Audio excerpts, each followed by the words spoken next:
My number one thing was to teach people to think like a miner. And they said, well, explain what you mean. Well, if we have a box of damaged filters, everybody in supply chain thinks about the credit and the debit and the paperwork and the return. What they should be thinking about is a haul truck that's not running because we didn't deliver it.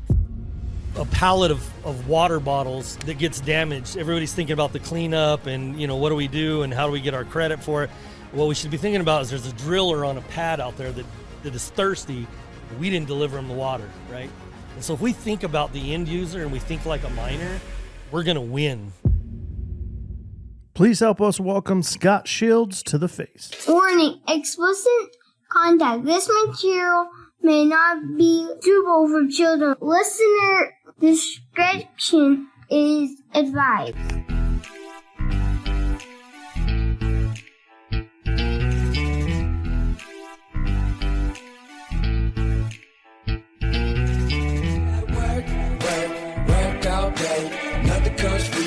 Find a way, gotta be willing to go put in some elbow grease, cause you know nothing that you get in this life comes free. Gotta work all day, gotta pay these bills, ain't no time to waste. Hello, miners. Hello, podcast listeners. Welcome into Mining Minds. Welcome into this special episode, hanging out with my man, Dino Brunson. We are officially underground, podcasting for the first time ever. So I got to say thank you to Mr. Scott Shields for sure. Yes, and the entire team here. But before we get there, we are sitting underground. I don't know what level we're at. I should have freaking asked. But the San Xavier Student Laboratory. We're at the 48th annual collegiate mining games, rather, I should say. And we're hanging out with our man, Scott Shields. He is the general manager for sales for Komatsu Southwest. He's also a strategic advisor for the San Xavier Student Laboratory here, and just as important, is a member of the University of Arizona Industry Leadership Board. So thanks for coming on, man, and appreciate you coming in today. We officially have a legend in the house, so welcome in. Absolutely. And you just might have to put that mic up towards your mouth when you're talking. Well, gentlemen, I got to say, I've been really super excited ever since we had the opportunity to kind of discuss this. And Dino, we approached this, and I discussed the collegiate mining games, what was going to happen, and then it just grew from there. And for you guys to be here is an honor for me, right? I've been listening to your guys' podcast since the inception of it. I proudly wear your hard hat around your hat around the world. When I talk to people about the mining mines, it really grows every time. Every podcast you do, every member that listens.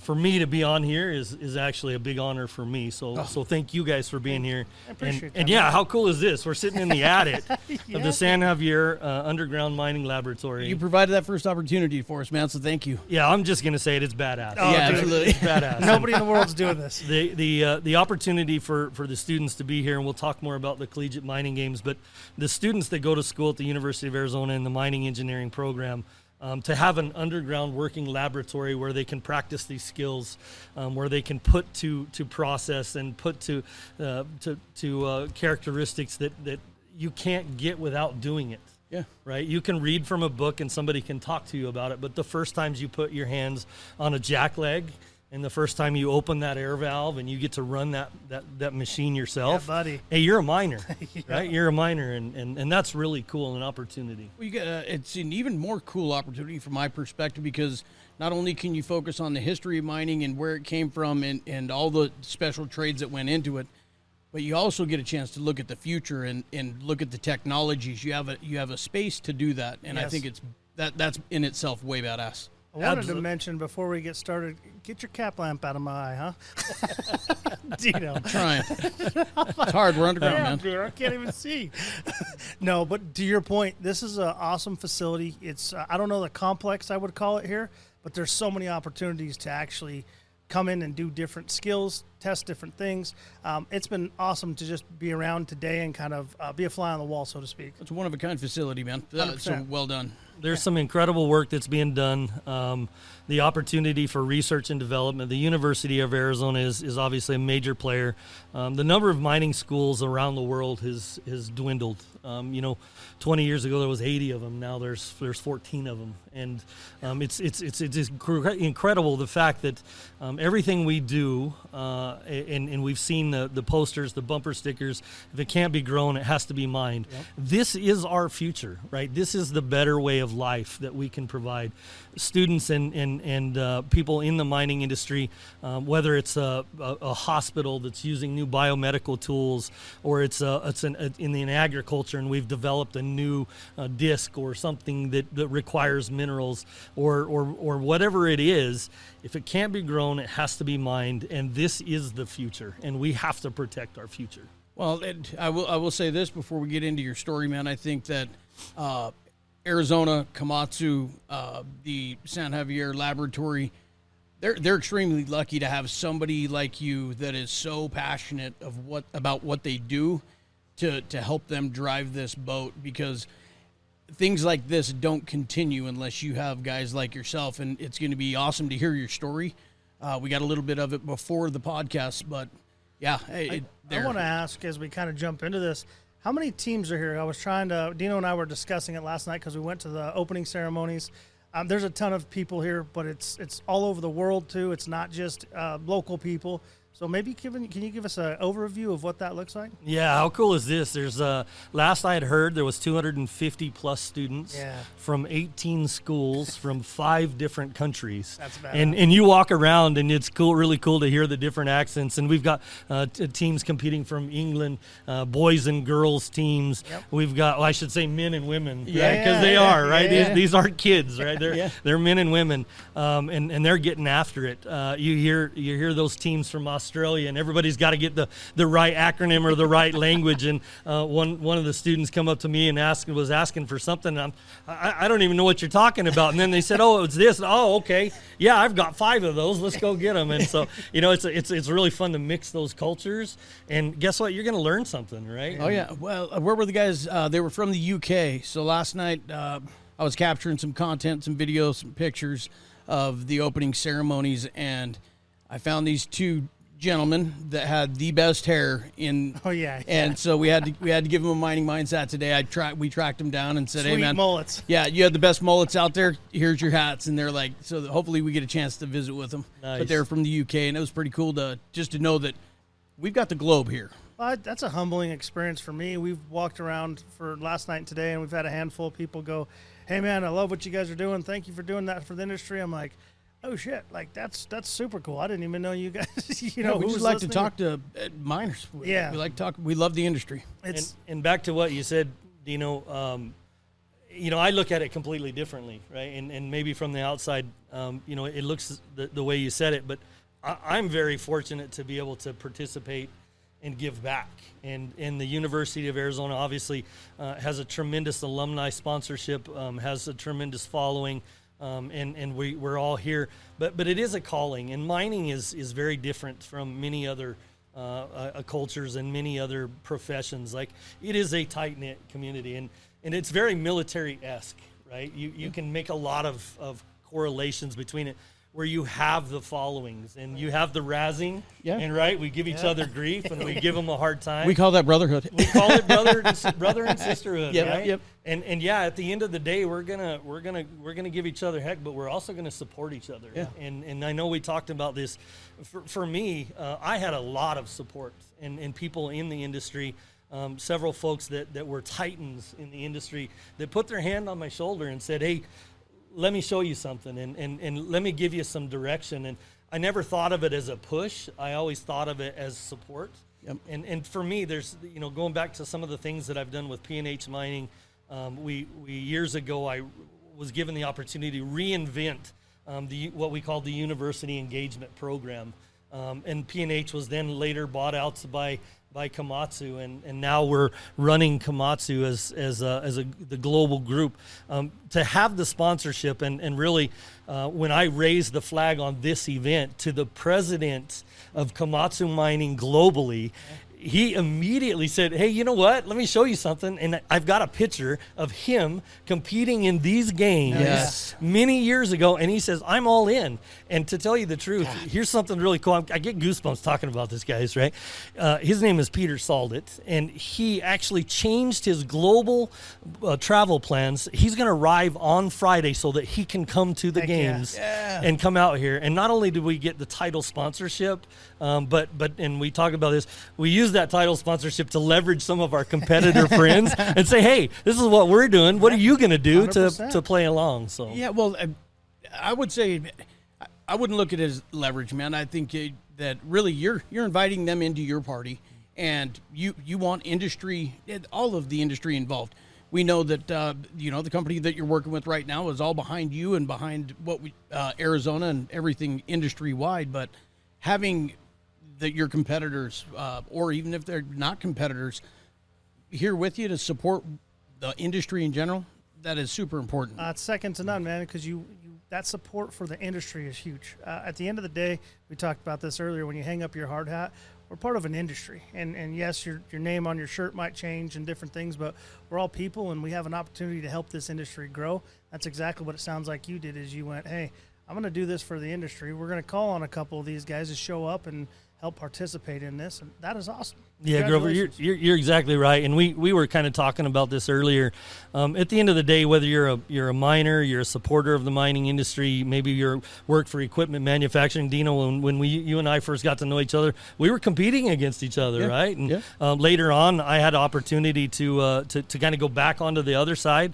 Was the head of Nevada Gold Mines supply chain. And at the end of the day, hey, look, we're going to go to church together. Yep. We're going to sit across the table and have meals together, maybe share, have a beer together. Our kids are going to go on the school teams, and we're going to have to root for them. And at the end of the day, we're partners in the industry, yes. and we've got to continue to build that culture that says, yep, we're going to fight hard, we're going to play hard, and we're also going to be good friends at the end of the day. Yeah, well, everybody's got expectation. Let's kind of walk through that, man. Where were you born and where'd you grow up? I mean, start us out with little Scott.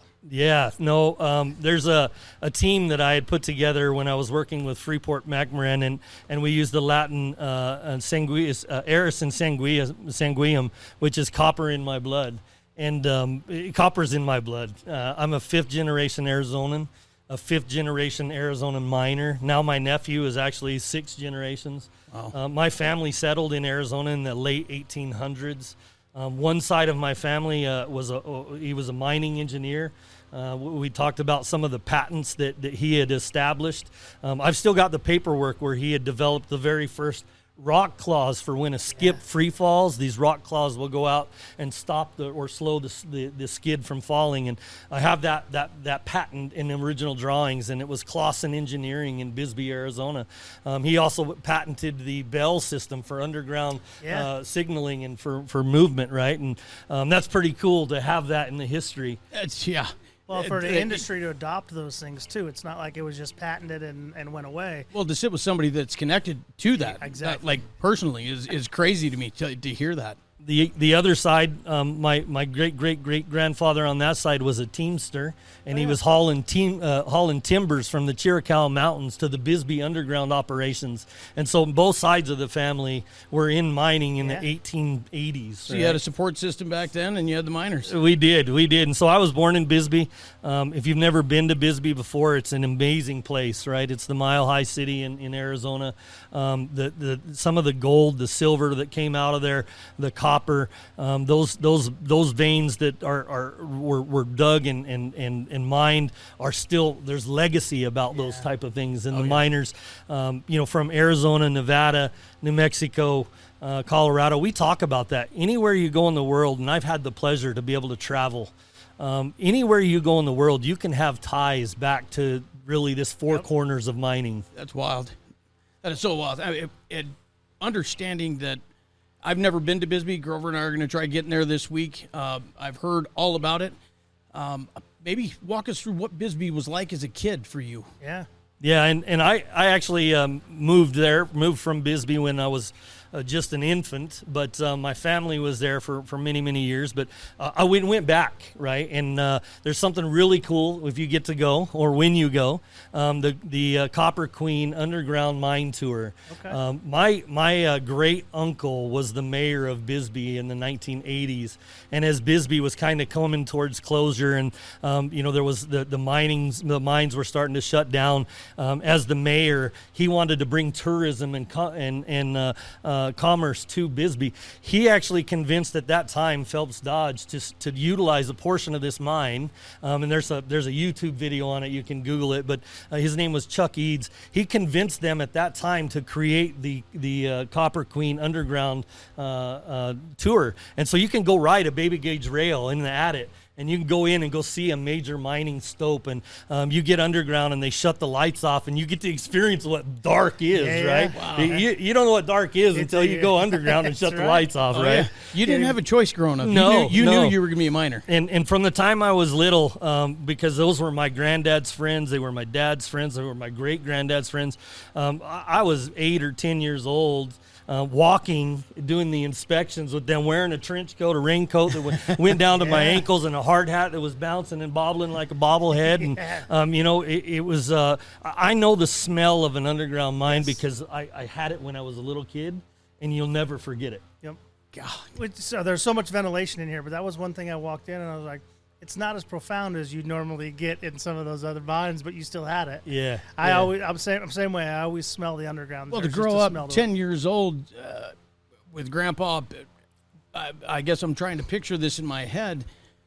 Did you play sports? I mean, or were you just straight like, this is my life. I know that I'm going to be a miner. No, coming from small mining towns, and you guys know what this is like, right? Miners and mining kids are fiercely competitive in everything they do. So yeah, I played sports and played basketball and baseball. And how many kids did you graduate with? Well, when I first went to school, I had the smallest class, or the largest class that ever went through my school. There was 23 kids in my class, so it was very small. Right? It was very small. And my dad started as an underground miner.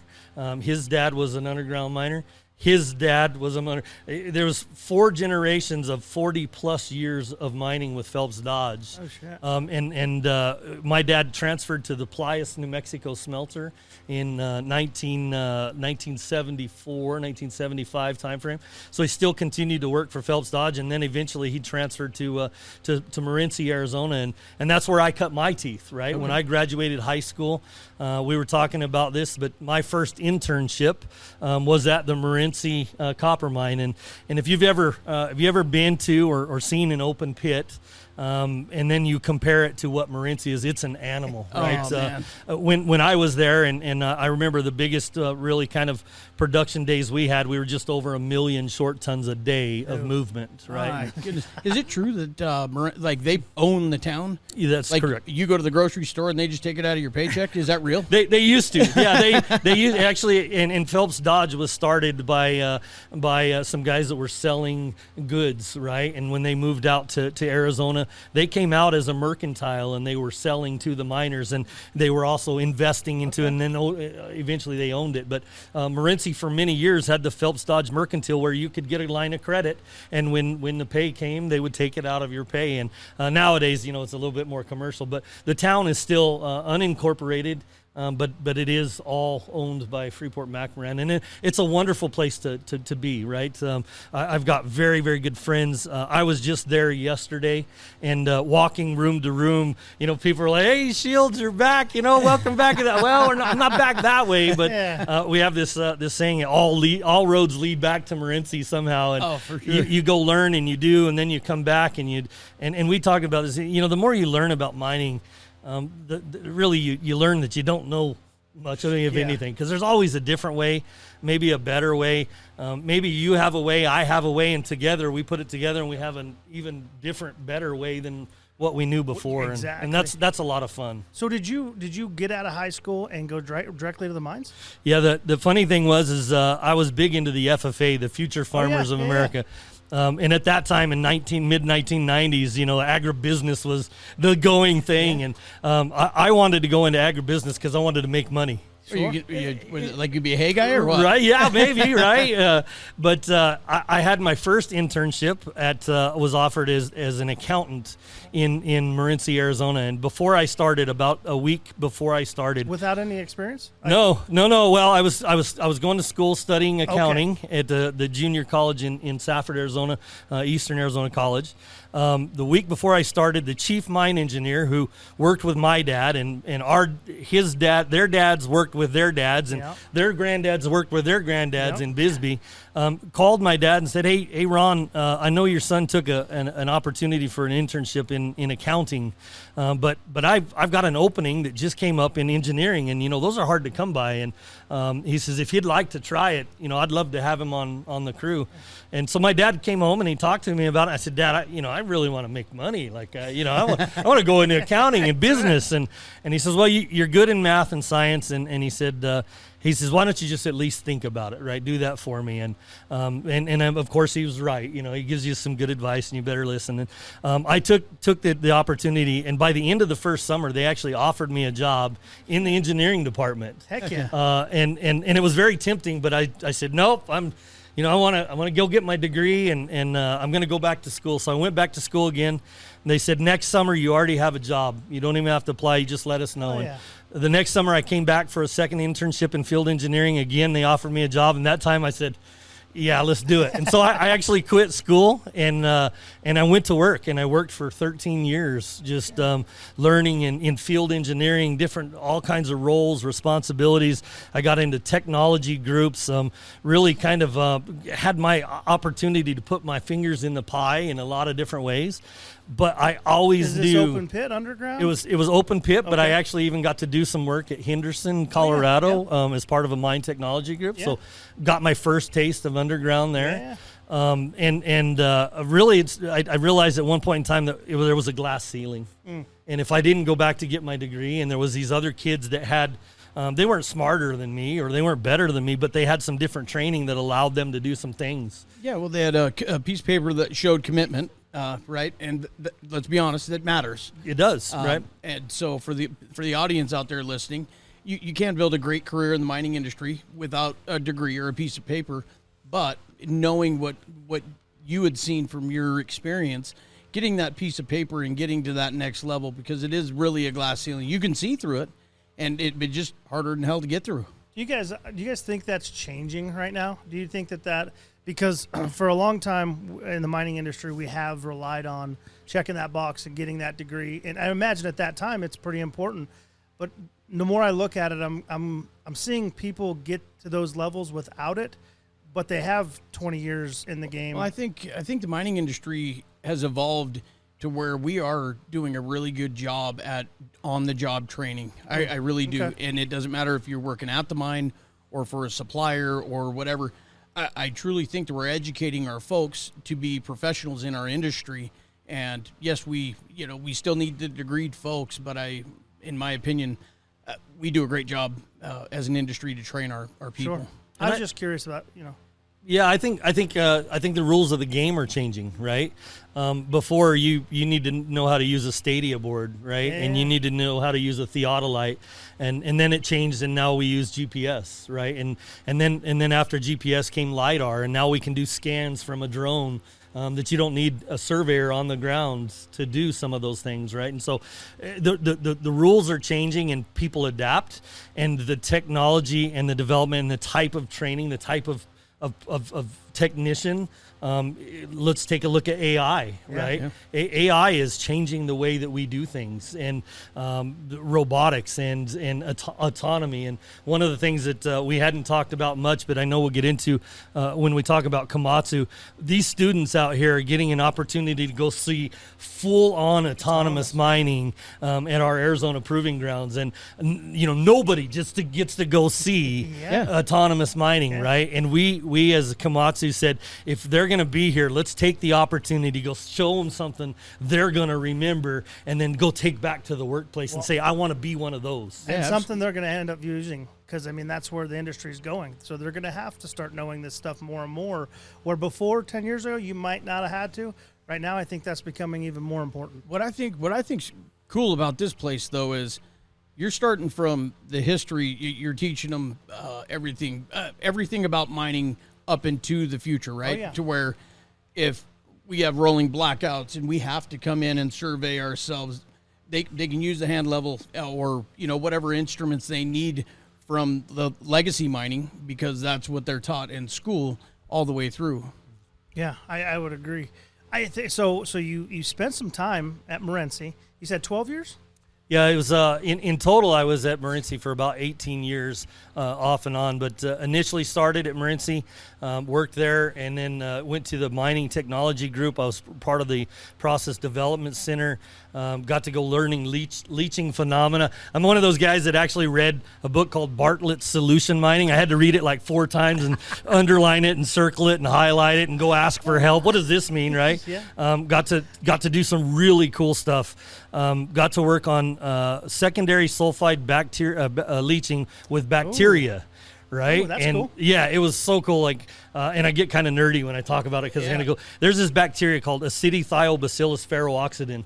It lives in acid conditions. That's the acidy part. The thiobacillus is a barrel. Ferrooxidin means that it oxidizes ferrous to ferric iron. And the chemical kinetics of copper mining and leaching, you have to oxidize Fe2 plus and Fe3 plus, and then it extracts and it drops copper into solution, and then you can plate it. And so initially I got to work on air injection and bacterial injection. We grew these big, we call it the bug farm. It was patented, right? First time ever that we were doing these things. Don't tell me one of your family members had a patent. No. for this too. But I worked with this team that we all got the patents on this. Wow. And it was really cool. We did it in Baghdad, Arizona, and there was some amazing folks. The same folks that helped me get back to school. They said, "Look, Scott, man, you've got all this going for you. You really got to go, right?" And one of my big projects was dendritic copper powder production. Instead of plating on a cathode plate, we used these titanium rods. We would vibrate the rods as the copper molecule crystallized, and we'd drop the copper, and then it becomes pressed to fit copper. And so you could do some really cool things like direct press brake pads, using it in lining. Campbell's soup is lined with copper. I don't know if you know that. It's antimicrobial. So if you're ever somewhere and the apocalypse happens, you find yourself an old can of Campbell's soup, right? Good. It's pretty good, right? Your chances are pretty good because it's lined with copper, right? And so I got to do all these really cool things. I went through mining technology, and then had an opportunity to go back to school, and came back to school, and the university was just amazing. It was a great. I treated it like a job, right? I really did. I was a little bit mature age. I don't know if I was mature enough to tell you the truth to have finished earlier.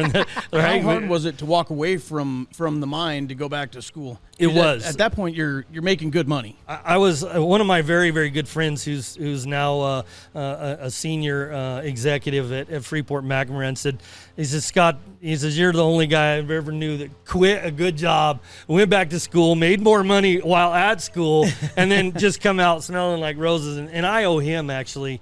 He did a lot for me. To help me get into a position to go to school. And while we were taking a look at it, and when I went back, I sold everything I owned. I bought a camp trailer.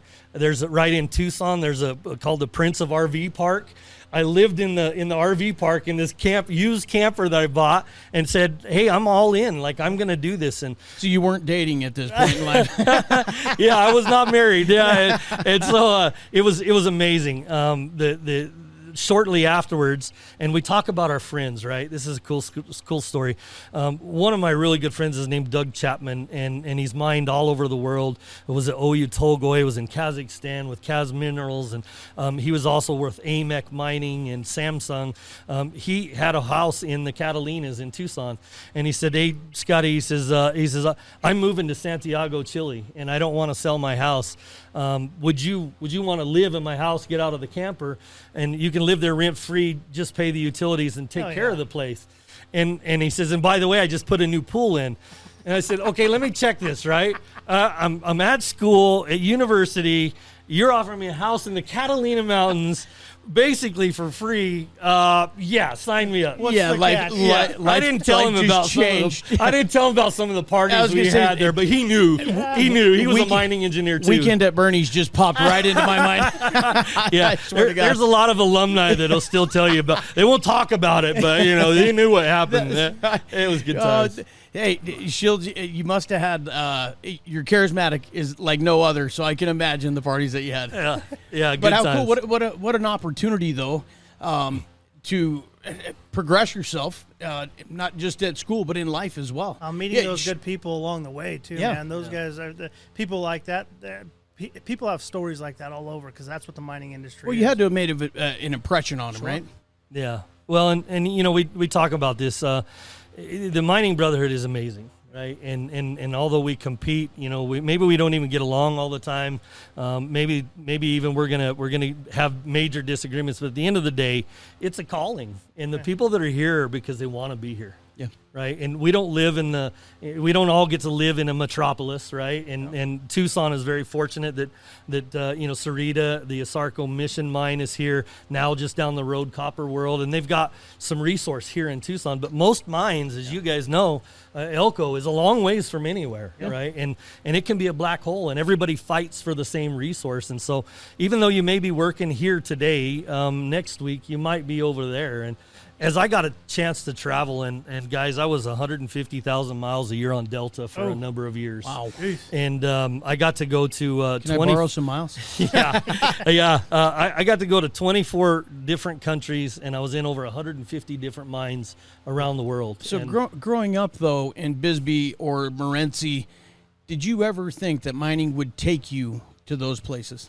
I didn't, but I was always envious of those guys that got to talk. And I always, like, when they talked, I would be the first one at the table listening to, because I wanted to hear what they had to say. And as I mentioned, all I knew was copper. And when I had the opportunity to join P&H Mining and go global, I got to go to platinum and to manganese, and I've been in diamond mines, I've been in gold mines, I've been in uranium mines, and it really opened my eyes. And I always say, look, the more I learn about mining, the more I know that I really don't know that much about it. And There's a wide world, man. It's so crazy to see how different things, different cultures, different minds, different people do different things.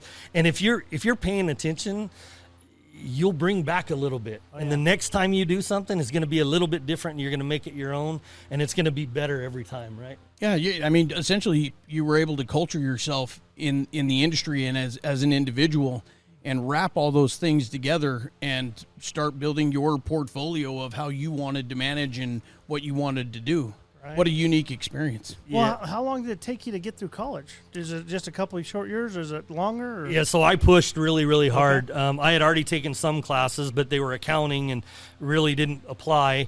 I took night and evening classes. And are you still going for accounting at this point? At that time, no. Okay. I changed it over to mining engineering, right? I started taking, all my core classes, and I was taking night and evenings. My boss, he would let me come in at 6 o'clock in the morning. I would put in my 10-hour shift. I'd go home and I'd go study, and then I'd go to class, and then I'd stay up till midnight, and then get up at 4 o'clock in the morning and go back to work and do it. And he gave me the opportunity to be flexible when I had to take tests or what, and that really helped. But eventually it came to the point where I had to go back to school full time. And so the company at that time, this was during the Fannie Mae and Freddie Mac, the Great Depression, right? And so I took a voluntary layoff. Went back to school, and I completed my degree really in 3 years. Good for you. I was taking overload credits. I was taking classes at Pima Community and at the University of Arizona. That is awesome. And they're like, well, you can't take that many classes. And so then I just quit telling them how many I was taking. Did you tell them that you weren't taking all the classes? You had some people helping? We didn't talk about it, right? But I treated it like a job, and I graduated with a very, very high GPA, graduated #1 in my class, was recognized as the most outstanding senior in the College of Engineering at the time. So you're not just a good-looking face. Well, I didn't know God gave it to one person. Well, thank you. But yeah, it was really cool. But the really awesome part is the university put me on as an associate professor. and I got to teach underground mine surveying because I'd spent all those years in field engineering. I got to teach material handling.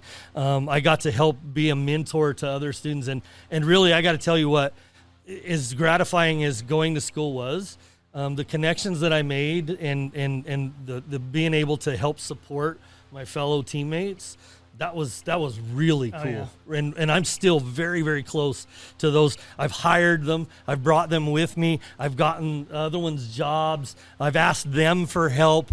And the camaraderie of those groups, as like we talk about boot camp in military, the kids you go to school with, you remember them forever, and you do what you can to help out.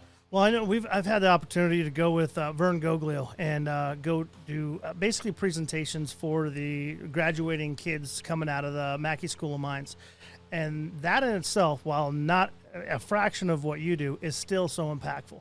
Those guys, they're almost hanging on every word because this is the field they're going in. And they're trying to absorb that stuff, and they truly care. And it almost, like for me, I go, holy crap, dude! I don't realize how much I take for granted the things that we know and the things that we do, because it's just question after question. Or what do you think about this? And some of them are just general questions, but it is such an impactful thing to be able to be with those students and be a part of their early career. And in your case, you actually get to bring those students on to what you're doing in the next phase. At the end of the day, these are your peers, though, as well. I mean, you're just.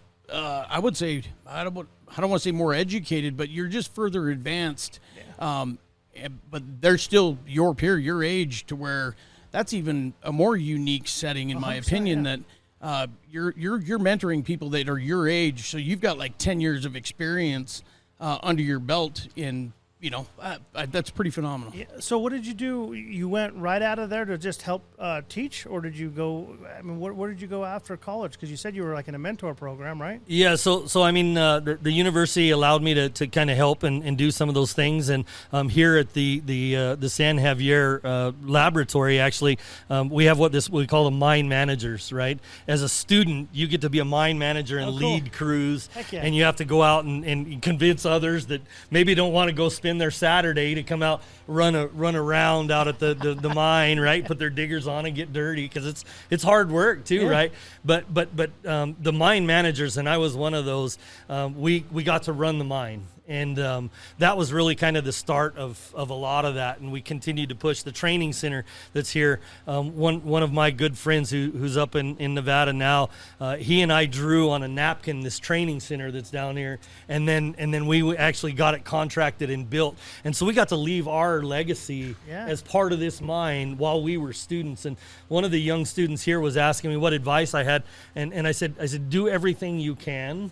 And volunteer for everything you can, and find a way to leave your own legacy. And he's one of the mine managers that's out here now, and he's out here helping. And even though he's competing in the games, he's running and getting things for the other teams, and we're trying to set up the games. And is that Dirk? Dirk's one of them, Dirk Patton and Robbie Yort, right? Yeah, Robbie. Yep. And those two kids, I mean, they come, like Dirk comes from great mining families. The Pattons with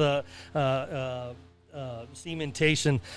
Lorraine, I worked with Lorraine, who's Dirk's mom, right, in Morenci, Arizona, right, and so it's cool, right? So I've got a question for you, because as we talk about this for the audience, ideas come together for things like this. Visions become reality, not just because you put them on a napkin. There was a lot that went behind that. And I want to get your vision on culture, because people aren't coming out on Saturday because you're the mine manager and you told them to. So what was that like, and when did you really recognize that culture's got to be something that is pushed as well? Yeah, mining is a calling, right? And you don't do it because you're going to get rich. I mean, sure, there's some that move on to executive status, and that's a limited group, but you're going to have a great career, and you're going to have you're going to earn a tremendous living. We pay really well, and so those that live in mining and they breathe mining, at some point in time it just becomes, that's who you are. Yeah. And that's what you do. But you learn very quickly those that are gonna excel, and those are the kids that come out here and volunteer their time And so you're going to dedicate as a teacher. You're going to teach the entire class, but of course you're going to pick up on the ones that really want to be there, and you're going to bring them along and say, hey, come on, let me show you something, because this is going to be valuable for you for not only today but for the rest of your career. Well, I would imagine you have to be approachable, though, right? I mean, because I think throughout the world, different minds are more successful because of culture, because they have somebody like you that they can go to, that they can feel open and honest with, right? And that helps them bring those ideas to the table that go from napkin to reality. Absolutely. And one of my bosses many years ago, he says, look, Scott, I want to give you some leadership advice. And he says, it's really easy. He says, take all of those good things for the boss that you would work for again, that they do, and do more of those. And take all of the bad things from the boss that you don't want to work for and stop doing them. It's pretty simple, He right? said, it's not, now, we all know it's not that easy, but it really is. Like, be the leader that you want to be led by, right? That's a pretty strong statement. Like, if you want to be treated that way, then treat others that way. And if you want to build a winning team, then you've got to be a winning team. And you've got to be there for them. They've got to be there for you. You got to get up early in the morning. I had a guy one time tell me, hey, Scott, you're a vice president of the company. Why are you here at 5 a.m? I said, I might be a vice president in the company because I'm here at 5 a.m. Yeah, absolutely. Yeah, it all rolls together. That's right. But I would say you got to be able to get muck in your boots with them, right? And be willing to do the things that you're asking them to do. Be approachable. One thing that you said that hit me is, I go to the grocery store with these people. We're eating in the same restaurants as these people, and to be the vice president of a company or as supervisor in the company, and for your employees to come up and say hi, and you introduce your family to them. To me, that's what the culture is all about, man. And right now in your story, I can see and hear that you're building that, whether you know it or not, right? Yeah, 100%. Well, and then let's continue with the story, because I'm curious, how long did you mentor? How long were you in there? I mean, I don't think that you've let that go ever. I think that's just been something, but you went into another role at some point. Yeah, no, I did. And so after I left college, I was asked to start an application engineering group for P&H mining. And you guys, I know you guys are underground dudes, but, the big electric rope shovels. And, No, I chased cable for years. There you go. All right. All right. I ran one of those for a little bit. All right. Well, there you go. Right. The P&H mining, I got to really kind of go back and re-engage with university engagement and start a new program. We took the program, we threw it on the floor, and we said, okay, we're just going to do it a different way, right? And we started engaging, and we started building university programs where we were active with inside of the program. And at one time, I actually sat on 5 different leadership boards for mining schools in the U.S. To help with their curriculum and talk about what the industry needs, so that the mine and the mining schools can prepare the students and know what the industry needs and bring that back. And so that was very, very, very cool is that? impactful. Yeah. So very impactful. When was your first experience with P&H? Because I'm sure at Morenci they ran a ton of P&H shovels, to where did that spur you to go, you know what, I want to work for that company? No, it never did. As a matter of fact, the founder of Modular Mining Company is a guy named Mark Baker, and he was a mentor of mine. And he was actually the guy that passed my resume to the guy that hired me and said, hey, you ought to take a look at this kid coming out of school. And immediately they brought me on. And I got to start going and seeing and doing things. And we talked about it earlier. I was envious of those guys that got to go travel, right? And I always wanted to be able to relate and share those experiences. And I got to go travel, and I got the T-shirt. And I don't want to do it anymore. I love this story. The one time I flew out of Phoenix, and I flew to Los Angeles, and I flew out to Sydney, Australia. And I was in Sydney, Australia for about 3 weeks. I had 23 customer visits in 14 days. Ooh. And we were on the road, right? I was in Perth, I was in Brisbane, I was in Melbourne, I was back in Sydney, I was in Newcastle, back to Brisbane. Then I flew to Singapore, and I had meetings with Rio Tinto and BHP in Singapore. Then I flew to Johannesburg, Africa. And I spent another 3 weeks all over South Africa, in Botswana and Debswana, in Mozambique. Was down in Sishen at in the Kalahari mine, and then I flew to Atlanta and back to Phoenix. I flew around the world. I crossed the equator 4 times. Went winter, summer, right? Because all of those, right? And I went silver and gold in Delta in one trip because it was 36,000 miles on that one trip. My God, Scott. Right? Over the course of 6 weeks. How long did you sleep for when you got home? Dude, like for a week.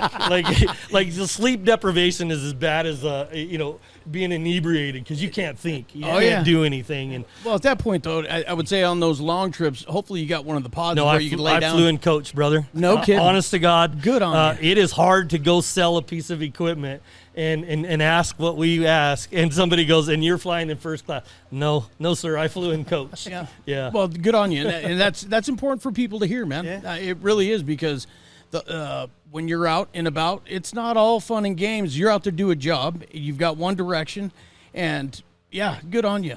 One time I actually flew in Peru on a charter plane, and there was a chicken and an alpaca in the plane with me. Yeah. Honest to God, right? What did you think? I mean, we hit some turbulence, and that alpaca looked at the chicken, and the chicken looked at the alpaca, and I started laughing. I wonder what they're thinking, right? I wonder what these guys are thinking. But, hey, you did what you did, right? I rode buses for 12 hours. We got on trains. We did what we had to do, and it was really cool. And so to answer your question, I did that for a number of years and had tremendous success. Developed an application engineering group. My final role with Komatsu at that time was global director of mining and continuous improvement for Komatsu surface mining. So it was really cool. Well, it sounds like that stint in your career was a lot like you going back to college. You stuffed everything you could in the shortest amount of time. You dominated it, and now it was time to move. It was huge, and I was on the road a lot, and something that happened to me. My wife and I ended up getting pregnant with twins. She got pregnant. I hope were on the road she got helped. But I say we got pregnant. Showed up for she 10 was the one seconds. pregnant, right? Anyways, we ended up having twin little baby girls. Oh, cool. And I was on the road a lot, and I told the guys at that time, I said, I can't do it. I'm not going to be that dad. And so I'm gonna have to go, right? And so I took a little turn to go do some other things, and that's when I spent some time up at Nevada Gold Mines as a supply chain, and then I had an opportunity to come back. And I tell you, I missed Komatsu. The culture here is incredible, right? Yeah. The people that I work with. When I returned, they had opened up my email and sent out an email that's saying that I was joining back with the company. Yeah. I had 150 emails from around the world that was saying, "Hey, Scott, we was waiting for you to come back. Here's the open arms. Let's get back to work." Yeah. Right? That so says something about a company too. What was your experience though when you were in the industry, when you were on the mining side? Because you had went from the mining side, you went to the P&H, and then you went back to the mining side. What's your take going back and forth?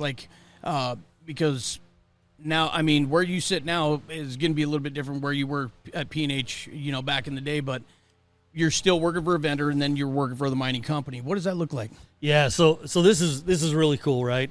When you work for a mine and you're buying a piece of equipment, you've got to have a strong strategy. You've got to do a lot of planning. You don't just go out and spend. Let's just take a round number, right? An electric rope shovel. The new ones is $35 million, right? Yeah. You don't just without a bathroom. Yeah, right? yeah. That's without. No, actually, they have a bathroom in them now. They have incinerators, right? So awesome. They're really good, but you don't just put an AFE in and get $35 million. Yeah. You have to do the planning. You have to prove it, and you have to do it right.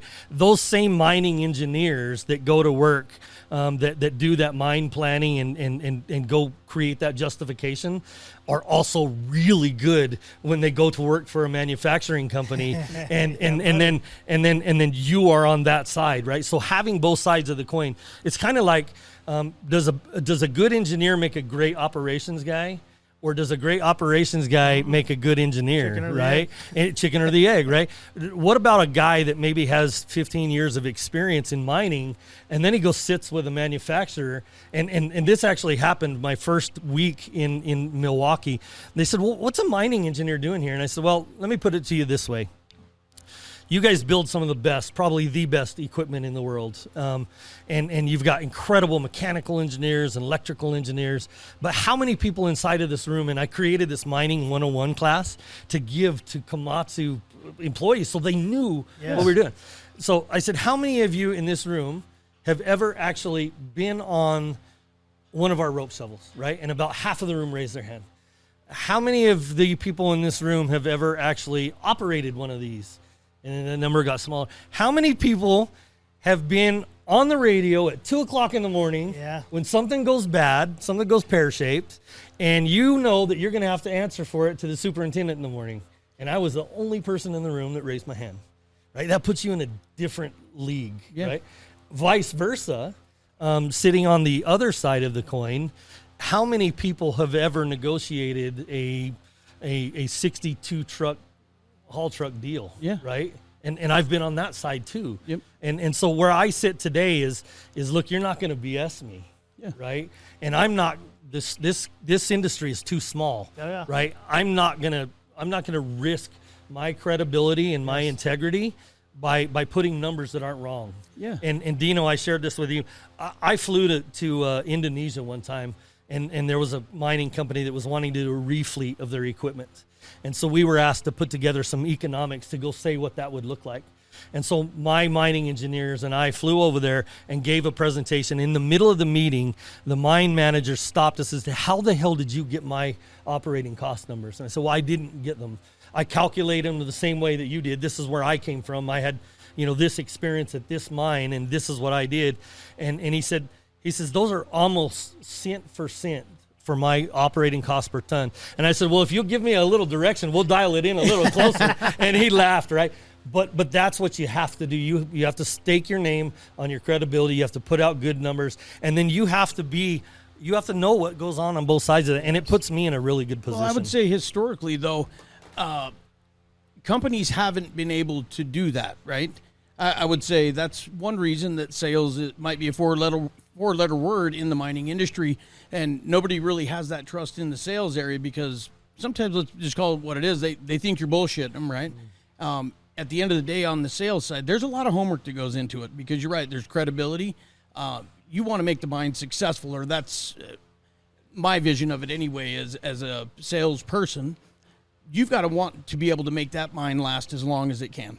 And when you come to the table, you want to have your numbers right, and it's got to all be fair. You got to be able to have the support. There's so much that goes behind it that at your level that you're talking with 62 trucks, I mean, there's a lot that goes into it to where I've never been on your guys' level. I've worked for OEMs, right? But there's a other thing that comes in because again, you're going to these people, your name's on the line, your credibility is on the line, your numbers are on the line, the research that you've done is on the line. But sometimes just going back to the OEM that you're working for and having those conversations to get them to over the board too, because while the numbers might add up on their end, it's difficult to put that together to give them that mining 101 for it to make sense to, why are we doing this? What are we doing here? Well, this is how it actually works. This is what they're actually doing versus what your numbers are saying. So there's an internal battle that you guys go through too that I don't think a lot of people understand. Well, I think there's, for me, it's application.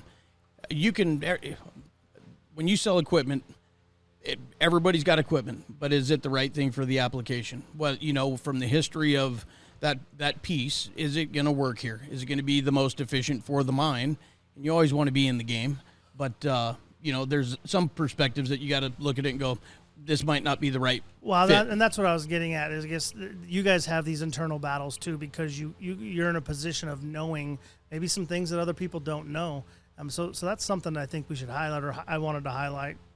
I think that might be the next school that you could put on, man, is Sales 101 and understanding application to where we don't snuff out our own industry. Yeah, absolutely. And look, you can get away with a bad product for a little while, but it won't last, right? Yeah.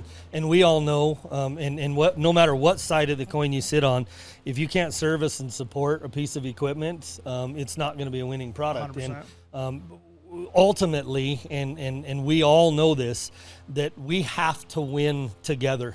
Yeah, there is no winning solely in this business because without the mining companies, they don't need me. Yep. And without me building a good product, right? They're not going to be able to meet, especially challenging. Everybody looks at like the spot pricing right now, and not to get too political on this, but everybody looks at spot pricing and where we're at, and they say, well, geez, the mining companies are just must be raking in the cash. But also look at the inflation of everything else. Shoot, I went to go buy carne asada the other day, and it was $16 a pound. And used to, that was, that was a 7. Yeah, right. I mean, holy cow. And you're in the carne asada mecca of the world. It should be cheap. Yeah, right. And so, like, hey, look, yeah, the spot pricing of commodities is high, but also look at the cost of gasoline, look at the cost of diesel, look at the cost of everything you buy right now. And we've had some interesting conversations on geopolitics and those kind of things. And hey, look, we're all working on this together, and the better we do for each other, the longer the longevity, the better careers, the better we're going to take care of our families at the ultimate end. I will say you had a unique experience though with when you were in Nevada, because you weren't just working for one mine. You were all the mines in northern Nevada, right? Because at that point it was the joint venture to where you got to see things on a bulk scale, which I don't think everybody gets an opportunity to see. So through your story, you're getting these crazy opportunities that you continuously dive into and make it right. Yeah, so you guys are going to laugh at this. It took Nevada Gold a little while to convince me to come up there. And one thing is they wanted to hire me as an operations manager and supply chain. I said, look, guys, I'm a mining engineer. I've spent my entire career in operations. I don't know anything about supply chain. And they said, look, what we know, and some good friends of mine had been feeding them some information and said, look, Scott, he's the type of leader we need, because the Barrick and Newmont combination, they were trying to put two different cultures together, and there were some struggles, right? And they said, we need somebody that's going to be a transformational leader and help us out. And we've got supply chain experts. We just need somebody to get the boat pointed in the right direction. So I said, okay, but as long as I don't know anything about supply chain. and so the funny thing is 9 months later, my predecessor left. And they offered me the head of supply chain. And I said, you guys know I don't know anything about, right? And one of the executives at Nevada Gold said, hey, look, Scott, in all seriousness, he said, what you've been able to do in 9 months, we haven't been able to do in 3 years. You rebuilt relationships. You built new relationships. How did you do it? And I said, look, for me, it's very easy, right? I still don't understand. I didn't even know what an Incoterm was until I went to work there, right? But I had very, very, very smart people, incredible, talented people in that supply chain group up there, and they're great friends. I still keep in contact. I said, my number one thing was to teach people to think like a miner. And they said, well, explain what you mean. Well, if we have a box of damaged filters, everybody in supply chain thinks about the credit and the debit and the paperwork and the return. What they should be thinking about is a haul truck that's not running because we didn't deliver it. Sure. A pallet of water bottles that gets damaged. Everybody's thinking about the cleanup and, what do we do and how do we get our credit for it? What we should be thinking about is there's a driller on a pad out there that is thirsty. Well, we didn't deliver him the water, right? And so if we think about the end user and we think like a miner, we're going to win, right? And when people make a phone call to supply chain, it is an emergency. To them, it is an emergency, and we have to treat it. It's no different than in sales. When somebody calls me, it's an emergency, right? We have to treat them like it is the most important thing, because it is, right? 100%. And so then with that transformation and the leadership and doing those things and learning about supply chain, a couple years ago, there was this potential event. Do you guys remember when the U.S. railway system was potentially going to go on strike? Yep. For about 4 months, I don't think I slept more than an hour a night. You're putting up a bulk package going, how do I store all this stuff? and they're like inside of the Nevada Gold Mine and the senior executives, there are some people that really know what they're doing. We created this program called the Gold Stoppers. And if we lost the supply of any one of these commodities, and there were 9 of them, and I'll give you some examples, diesel fuel, explosives, cement, right, tires, cyanide. if any of this stuff stops coming, gold stops pouring. So we call this the Gold Stopper program. And we had 3 and 4 layers deep inside of the supply chain. An example would be cement. I had 30,000 tons of cement that I bought out of Vietnam and had it staged in the Sacramento harbor. And in case I needed to do it, because we were using upwards of 1,000 tons a day of cement at Nevada gold mines, right? For all of our backfill, for our underground mining. And you guys know the rule in California, you can't double trailer. I was going to move 23 tons at a time over Donner Pass, 30,000 tons of cement to keep I had enough cement to keep our operations in supply for 1 month. Right? But you're also looking at it from a cost perspective on how that raises the all-in sustaining cost, because you still got to be profitable. Absolutely. So it's not just about having the product, it's about being efficient with it, Well, too. I gotta ask too, is this close to COVID? Yeah, well, it was during COVID, right? Okay, Everybody's yeah. like, not only did you join something you don't know, you did it in the worst time ever for supply chain. The international logistics, like we had boats parked in the harbor in Long Beach for 6 months, you know, and we were again 4 or 5 layers deep. It wasn't enough just to know where my vendors were getting their products. I had to know where they got it and how they got it, and I had millions of dollars of insurance packages to say if I go out, it's not going to cost me.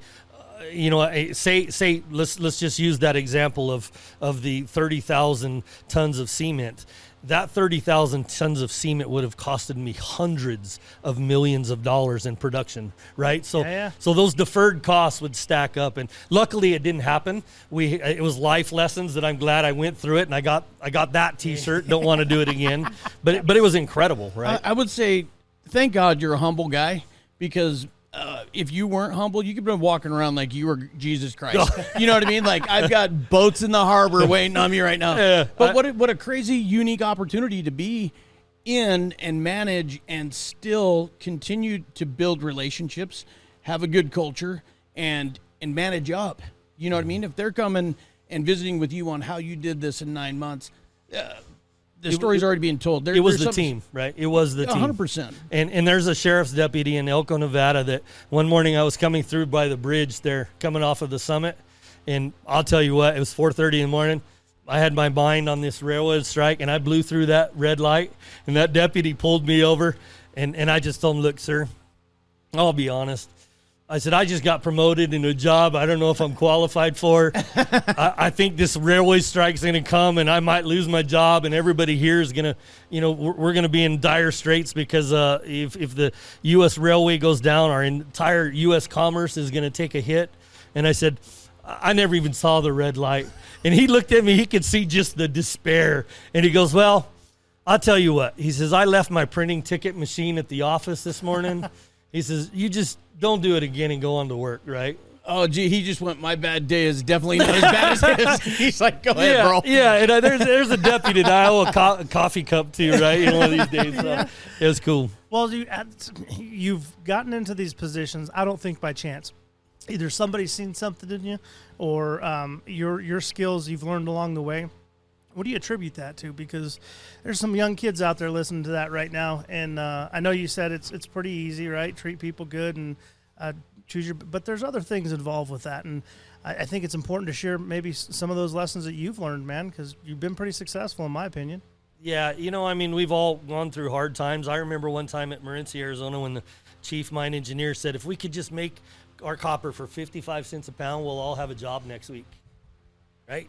Now, when you think about that, right, and mining is that way, right? We've all been we're known for being kind of nomadic, and when you got to move, towns move, right? And one of the big things for us is that, hey, you got to do your best every day, and at the end of the day, when you go to sleep, and you're going to either lay your head down and know that you did everything you could that day, or maybe you're going to lay there and think about some of the things maybe you could have done differently. Yeah. And everybody that I know, those that really are in this, you guys, right? You all sleep well at the end of the night, right? You put in a hard day, you worked hard, You know that this is a community, it's a culture. One of the things that we haven't even really talked much about is the collegiate games. And hey, we're all competitors in this marketplace, but we can also come together as an industry and as a community. And the sponsorships that we have for this game, there was a lot of people that worked on it, but I really leveraged or used some of my connections to say, hey, look, this is what we're doing. Yeah. What are you going to do to, stand in line? And yeah, I was peacocking a little bit and showing my feathers and say, come on, like, this is what I did. Show me what you got. And I will say this, man, you come from legacy, number one, right? Fifth generation miner. Two, you've been around the world. Your experiences are like, you're like the Bo Jackson of the mining industry, right? But I will say you're down to earth person, and you've got those relationships that when you show your feathers, it's just the calling for everybody to go, hey, man, this is open to everybody, and I need some help. It's the right thing to do. Yeah. And I'll tell you, as cool as this is, these are the guys that I compete against for a business and for a living, right? And when I picked up the phone and I called them, they all answered. Right, and that's the thing, right? We answer the phones when people call, and all of them answered, and I didn't have one person tell me no. How cool, right? Not one of these industry partners did they say, I can't do it, now's not the time, I can't afford it. Every single one of them said, we'd love to help. I'll figure something out. I'll give you a call back, and they did, right? Oh, cool. And this is Epiroc and Sandvik, and we got guys like Wear Pro and Southwest Energy, and the list goes. Freeport McMoran and Nevada Gold Mines are here, right? These are industry partners. They're not industry competitors. They're industry partners, and we're here to support these mining games. And you guys coming down is just even better, right? Well, to be invited, it's been awesome, Ben, and I truly want to say thank you again. Yeah. I know we're not done with your story yet, but go ahead, Grover. No, I was just going to throw in a little thanks to Arnold. They helped us get down here too. But they're a copper sponsor. Yeah, but in this, why don't you talk to us a little about the mining games? What do we got going on here? Maybe dive into some of the events and before we get into the big splash of what you got going on career-wise. Yeah, because I do. You mentioned it, so I just want to touch on it real quick. Yeah, so there's a handful of events that are out here, and some of them are like hand drilling. It's a competition where you're taking a hand chisel and you're taking a hammer and you're getting after it, right? Oh, and boy. Men and women competition, and you've got somebody that's holding some water, and you're starting on a cement block, and you're seeing in a certain amount of time how far you can hand drill, right? And it sounds like a machine going pack, pack, pack, pack, pack, pack, right? And you got your teammates yelling at you. They're getting after it, right? 100%. You got the everybody's getting on you to go harder and faster and more, and you feel it, right? And they're competing.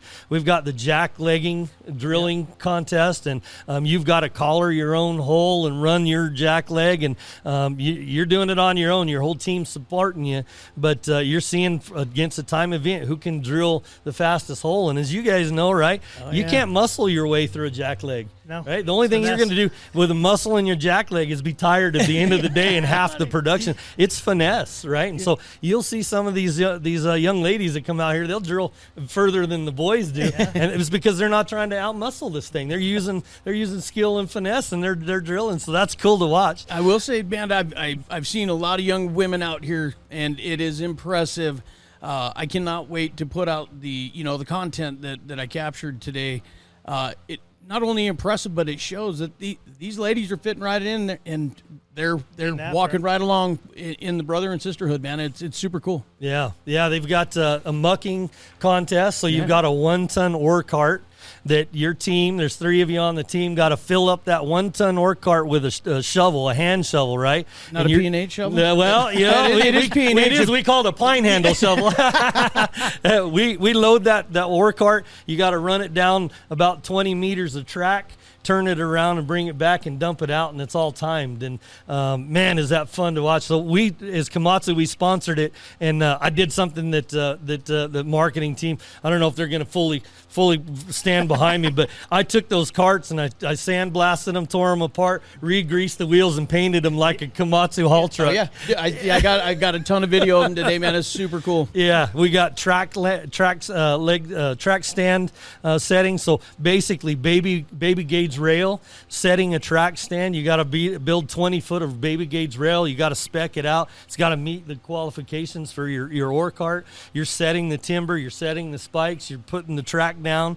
You got a supervisor out there yelling at you, got a telling you what to supervisor do. yelling at you. Man, Yeah. I heard this girl. She was supervising her team, and she's barking the orders, and they were right there listening. It was cool. Yeah, we got gold panning. Right? Is there real gold out there? No, we didn't put any real gold out there, but I'm like, man, I need to go over there and pan myself.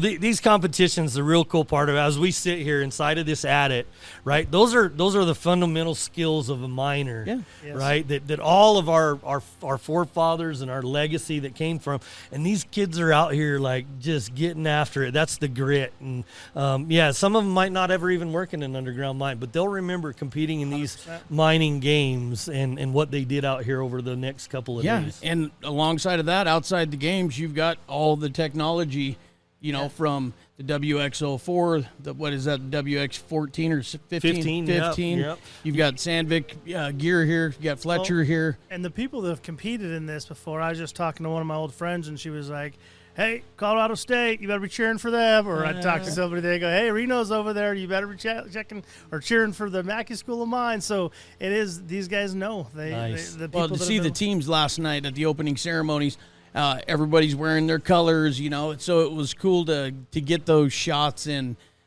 to see people from around the world. You got something special on your hands, man, and I say kudos to this event, and thank you so much for having How us did here. you get involved in the event? Like, how did... He built a building well, down there. I know, but I mean, I'm imagining at some point it goes through a selection process. Or Yeah, so there's an actual team, a fabulous team led by James Werner, who's the director of the Underground Mining Laboratory. Dr. Cray Luxberger from the University of Arizona heads it up as executive director. But there's a team that was put together of industry partners, and man, they're amazing. Like this team has been working for the last 6 months, meeting weekly, planning this, getting things arranged. I was fortunate enough to be asked to join in on the team. We talked about it in the intro. I sit on the industry leadership board to help with the curriculum and in the direction of the meeting. But I also sit as the chair of the San Xavier Strategic Advisory Committee. And so when we talk about things that we want to do, things that we want to accomplish, especially with Komatsu, we're doing a lot of development work out here on this property. Even though we have an Arizona Proving Grounds right next door, that's mostly service operations. Here we have an opportunity to bring underground mining equipment. We're working on advanced communications, advanced fleet management systems. We're bringing our muckers out here. We're bringing our drill jumbos out here. We've got opportunity to bring our continuous miners. Like you just can't find places like this in the world to be able to deploy and develop. And then the partnership with the University of Arizona is tremendous. We're not building just for today and tomorrow. We're looking out the next 30 years and providing. I mean, the University of Arizona was established on mining and agriculture in 1885. I don't know if you knew that, right? I did not. This is a mining school from 1885, so we've got a lot to stand up for. Yeah, heck yeah. And the San Xavier was a once underground operating mine. Lead, silver, gold, zinc can be found inside of here. The students come out, they can run operations, they can run a shift, they can drill, they can load blast holes and actually shoot a shot here. We're driving a new decline on the other side that's opening us up. There's going to be autonomous mining inside of this before too long. And You're setting the standard. we're setting the standard, and the partnership between Komatsu and University of Arizona, it's second to none, right? Second to none, and we're proud sponsors of it. For me, again, I got to bring some money to the table, but more importantly, I think for me, it's about coming out, providing some of that, giving back to what I had. People that did that for me, and now it's my turn to do that for them. And one day, one of these kids out here is going to be sitting on the next version of the podcast, right? For Mining Minds 2050. That's right. And they're going to be talking to you about. I remember this one time when we were at the University of Arizona competing in the collegiate mining games, and this is what happened, right? Yeah. And we just want to be part of it. Well, I will say it is.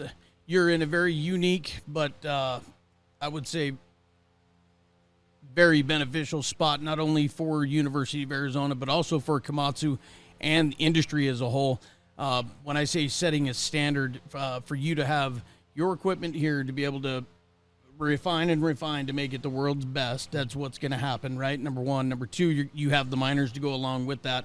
And three, you've got the education with the school that you get to be a part of, and it's not just your legacy, but you're continuing your legacy from your grandfather, and you're just carrying that tradition, man. So it's pretty inspirational, I'd say, Scott. 100%. I would say the same thing. So let's talk about Komatsu for a little bit. You're out hustling for them. Yeah, you're back. Yeah, I'm back. Hey, look.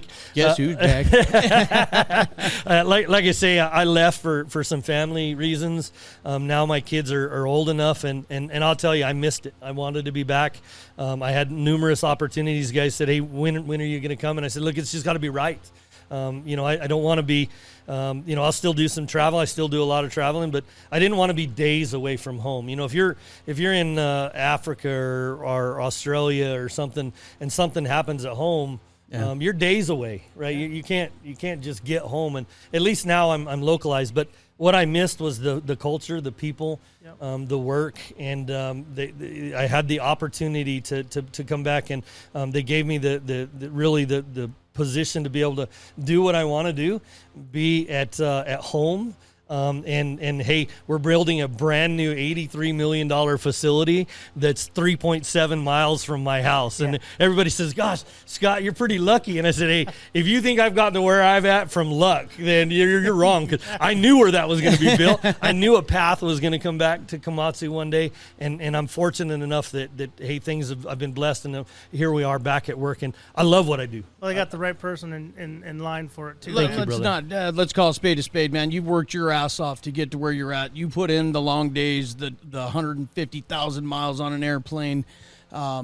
You're not all about yourself. You're about other people. You give back to where I think you're just getting back what you put in, man. And good on you, because those little girls that you're raising, they're able to benefit from this if they want to, right? Yeah, and I hope they do, right? And somebody asked me, we talked about this, somebody asked me, mining is known to be a man's industry, right?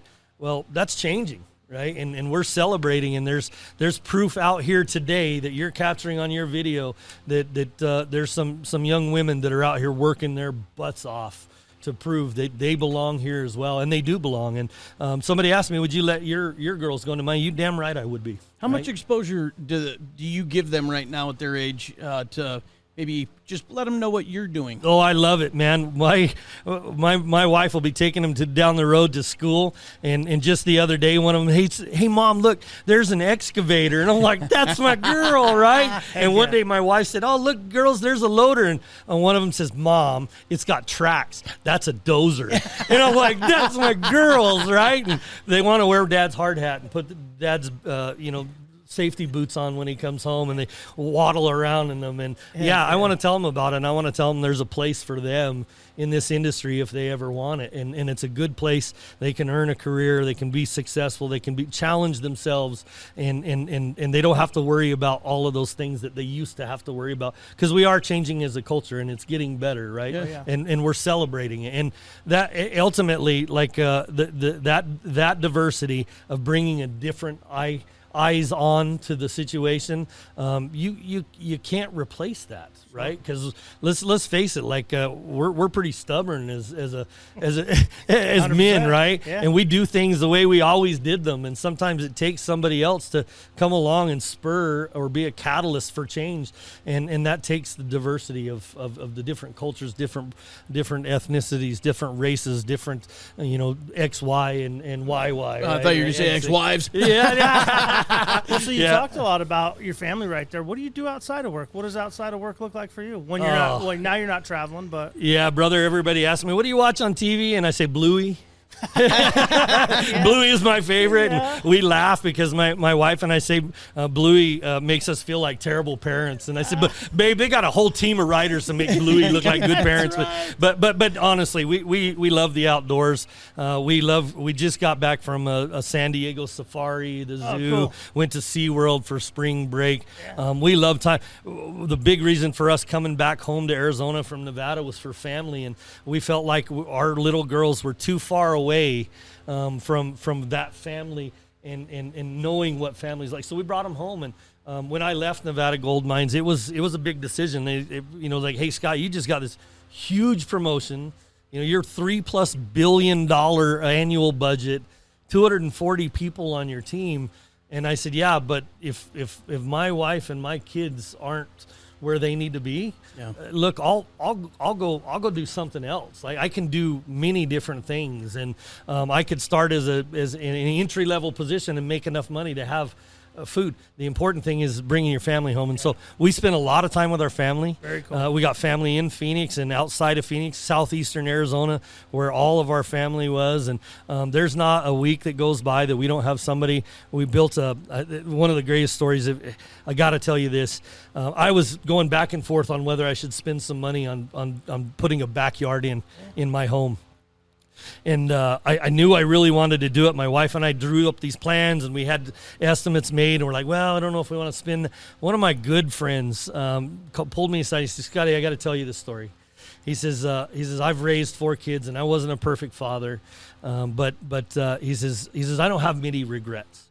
But I do have one, and my kids remind me of this. We were living in the Powder River Basin. Oh, and his name is Guy Horton. Like, he's my boy, right? Love Guy. Yeah. And Guy says, look, he says we had the lumber, we had the tree, and we had the plans, and we never built the tree house. And he said, my kids to this day talk about the tree house that we'd never built. And he says, go build the effing treehouse. Yeah. That day I went and signed the contract and put a backyard in, has an outdoor kitchen and a swimming pool and a big old swing set. And those little girls are out there giggling and laughing and having a good, and I haven't even looked back, and I owe that to my friend Guy. Right? That is so cool, dude. Making memories. Impactful, man. I mean, experiences from other people, number one, dude. But when it comes from a peer like that, Guy's a special person, number one. But what a valuable lesson, man, because you don't get that time back, because when you are home, it's about time with your family. And now that you are home in Arizona, compounded with those girls, what a good decision. Absolutely. Yeah. Well, as we kind of wrap this up, I got a handful of questions maybe left. One is, how did you propose to your wife? I always like to know this. Yeah, you know what? We had dated for some time, and I had been offered a job actually back in Milwaukee. And I told her I'd like her to go with me, and she says, you're not going to do it without a ring on it. Oh. And so I took the cue, right? The sledgehammer to the head, and I bought her a ring, and I asked her to marry me, and she said, let's go. And so she gave up everything that she did and moved with me to Milwaukee, Wisconsin. And that was tough, right? Milwaukee winters are tough for an Arizona girl, and especially when her husband's in Australia at the, traveling and doing whatever. And so she's a real trooper, and she's the heart and soul and really the rock, right? I will say, man, the support systems around the mining lifestyle and the opportunities that are provided for guys like yourself, the support system at home is just as important as that next opportunity, to where finding that person that you want to share the rest of your life with and build that backyard and have kids. It's got to be right, to where when she said put a ring on it, you're like, oh, I know, I got to do this. And she's way smarter than me. She's better looking and smarter, but she's got a dual master's degree in accounting and business, and she was a teacher. I give her all the credit in the world, and I know parents all say, my kids are so smart, but man, my kids are so smart, and it's not because of me, it's because of her. Like, she's works with them, and they're both reading and viewing these things and the math, and oh my God, like I couldn't do it without her. Absolutely. Oh, well, cool. Dino's hit the nail on the head. That support, you said it earlier, miners are a different breed, but the people that support those miners, the people at home, whether it's a man or a wife or whatever, woman or man, whatever, those are important people. Let's be honest, because if she told you that you had to put a ring on it, and she could tell you that you can't go, and then you're like, okay, I guess I'm home. That is very true, right? And then I would just be at home, unmarried and unhappy and alone, right? Yeah. Well, and then my last question, you got a little underground in you, right? Mm. Got any good shower stories that you're able to share? Yeah, well, Like I say, I'm not scared to go back to jail. I just don't want to. There you go. There you go. Hey, that's fair. We'll just leave it at that. Yeah, absolutely. All kidding aside, I haven't been to jail, but no, I think we'll just leave that one where it's I at. gotta ask. That's fair. That's fair. That's fair. Dino, before we get out of here, amigo. Man, I want to say thank you for the opportunity, not only for Arnold Machinery to be a part of the event, but to have the brainchild of going, hey, we'd love to have you there, number one, and two, let's get underground. This is the first time we've been underground to podcast. This is the first time that I know of anybody in the world to podcast underground, and we got to do it with you, man. So Absolutely. Thank you so much. Yeah, I want to say the same thing, man. Thank you for having us. This is awesome. And like I say, I've been following you guys. You know, we've been friends, professional colleagues. When we first started talking about this, and every single person that I told about it, they're like, yeah, only you would have made that happen and connected those two dots. And I said, yeah, but once you get guys like Dino and Grover, you want to involve them, because what you guys are doing is important to our business, right? You guys are bringing light to this, and a lot of times we don't get that good light that shines on us, right? Sure. And you guys are telling our stories. Countless of the people that you've had on are good friends of ours, right? And we're proud of those people. And for you guys to ask me to even participate in this, I'm humbled by it. Thank you, Absolutely. right? Thank you for being here, and I'm super stoked. The college games, Komatsu sponsorship, and hell yeah, we're doing it from underground in the attic. Absolutely, man. I can't wait to talk to the kids that are here, the handful of kids that we're going to be able to talk to. They're going to be busy, and but the they've other been people. trying to. We'll figure it out. We'll come over and talk to you, so I'm excited too. Oh, yeah. So, thanks for having us again, man. You guys check us out. Adios. Peace. Yeah. This one's for the crews underground, for the haul truck drivers, the welders, the crushers, for the ones who make the world turn while nobody's looking. Mind and mind, let's dig in. Yeah, From the pit to the plant where the iron sparks fly, we talk grit, talk grind under that big sky. Dino and Grover got the mic turned high, breaking down stories money just can't buy.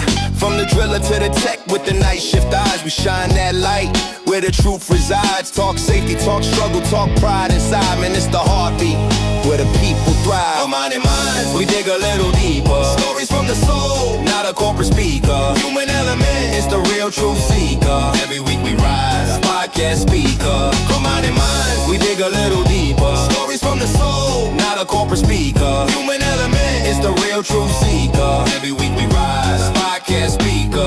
Yeah, copper, gold, silver, coal, you name it. We break down the process, the blood that sustain it. Presumption flow, the culture, the cause. The ones who made it happen, never counting the loss. We the Joe Rogan of the rock and the dust. Talking tough love, respect, and trust. From the whole road climbs to the mill line hum. We bring the stories where the real ones come. Mind and Minds, we dig a little deeper. Stories from the soul, not a corporate speaker. Human element, it's the real truth seeker. Every week we rise, podcast speaker. Mind and Minds, we dig a little deeper. Stories from the soul, not a corporate speaker. Human element, it's the real truth seeker. Every week we rise, podcast speaker. This ain't no suit and tie talk. Nah, this the grease-stained boots on ground law. From hard times to the times they thrive. Mind and Minds keep the culture alive. We salute the companies that back their crew, the ones that care and the ones that grew. From Nevada to Peru to the odds and minds, we link that world with the modest lines. Dino and Grover, yeah, they speak that truth. In a room full of miners, they the voice of proof. Plug in, tune up, and follow the signs. It's the sound of the industry. Mind and Minds. Mind and Minds, we dig a little deeper. Stories from the soul, not a corporate speaker. Human element, it's the real truth seeker. Every week we